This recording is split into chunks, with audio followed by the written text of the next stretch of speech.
మీ కళ్ళద్దాల్ని పక్కన పెట్టేయండి. ప్రతి కంటి సమస్యకి బెస్ట్ సొల్యూషన్ ఇస్తుంది అమెరికన్ లేజర్ ఐ హాస్పిటల్. నేను నిజంగా చెప్తున్నా, జగన్మోహన్ గారు కూడా చెప్తున్నా, మీరే కనుక నేనే కనుక సనాతన ధర్మం మీద పోరాటం చేయాలని నన్ను ఆపేవాళ్ళు ఎవరు లేరు ఈ దేశంలో, గుర్తుపెట్టుకోండి. నేను కనుక సనాతన ధర్మం కోసం నేను పోరాటం చేస్తే చచ్చిపోవడానికి సిద్ధం నేను. కానీ నేను అక్కడి దాకా తీసుకెళ్ళిన విషయాలు దానికి నిదర్శనమే రామతీర్థదాస్ రాముల వారి విగ్రహం శిరిచ్ఛేదం జరిగినప్పుడు ఒక్క మాట మాట్లాడకుండా చెప్పి కూర్చున్నాను. ఆ తెలివితేట లేక మీ ప్రభుత్వాన్ని కిందకి తీసుకొచ్చి అధాపాతాలను తొక్కినమే మాకు శక్తి లేదనుకుంటున్నావా, ఉండవనుకుంటున్నావా? కానీ మేము సమాజాన్ని కలిపి ఉంచాలని వ్యక్తులం తప్ప విడగొట్టాలని వ్యక్తులం కాదు మేము, గుర్తుపెట్టుకోండి. అలాగే ఈరోజు నుంచి ప్రజలందరికీ కూడా చెప్తున్నా, అన్ని మతాలని మేము గౌరవించేది ఈ నేల. ఒక జనసేన పార్టీ అని కాదు, తెలుగుదేశం పార్టీ అని కాదు. మీరు ఏ పార్టీలకు సంబంధించిన వైసీపీలో ఉన్న హిందువులందరూ ఏం చేస్తున్నారు? మీరందరూ పోటీ పడ్డారు కదా తిరుమలకి వెళ్ళడానికి. మీరు మర్చిపోయారు, ఇందులో ఈ పాపం మీకు కూడా వస్తుంది, ఈ పాపం మీకు కూడా తగులుద్ది. మీ మౌనం కూడా మొత్తం జాగ్రత్త, తరాలు నాశనం అయిపోతాయి. మీ మౌనం మంచిది కాదు.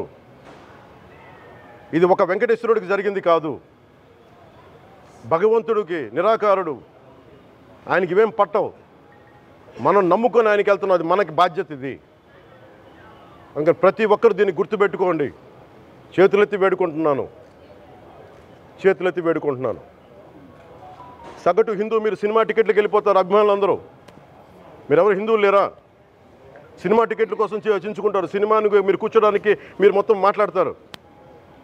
అందరిని అడుగుతున్నా, అందరు మొత్తం భారతదేశపు యావత్తు ఉన్న సినిమా అభిమానులను అడుగుతున్నా, మీరందరూ హిందువులే కదా, అత్యధికులు హిందువులే కదా. మీకు బాధ్యత లేదా? మీకు మీ సినిమా హీరోలు, నేను కూడా హీరోనే. నన్ను మించి దేశాన్ని చూడమని, సనాతన ధర్మాన్ని చూడమంటున్నా. మీ కన్వీనియంట్గా కూర్చోబెట్టి హీరోలను ఎత్తడం కాదు, నన్ను ఎత్తడం కాదు. ధర్మం విఘాతం కలిగినప్పుడు ధర్మానికి మీరు మాట్లాడటం మీ బాధ్యత. నా తరం మేము కష్టపడుతున్నాం, ముందుకు వచ్చాం. ఎవరి కోసం పడుతున్నాం ఈ కష్టాలు? మాకు సరదా కాదు. ప్రతి ఒక్కరి ఇష్టానికి వచ్చి మాట్లాడుతూ ఉంటే బాధ కలుగుద్ది. అయ్యప్ప స్వామి దీక్ష చేసే వాళ్ళ మీద ఎంత ఇష్టారాజ్యంగా మాట్లాడతారు. ఇదే మీరు ఎవరన్నా సరే ఇస్లాం మీద మీరు గొంతు ఎత్తగలరా? ఎందుకంటే రోడ్ల మీదకి వచ్చి కొడతారని మీకు భయం, అందుకు మీరు మాట్లాడరు. హిందువులు అంటే మెత్తని మనుషులు కదా,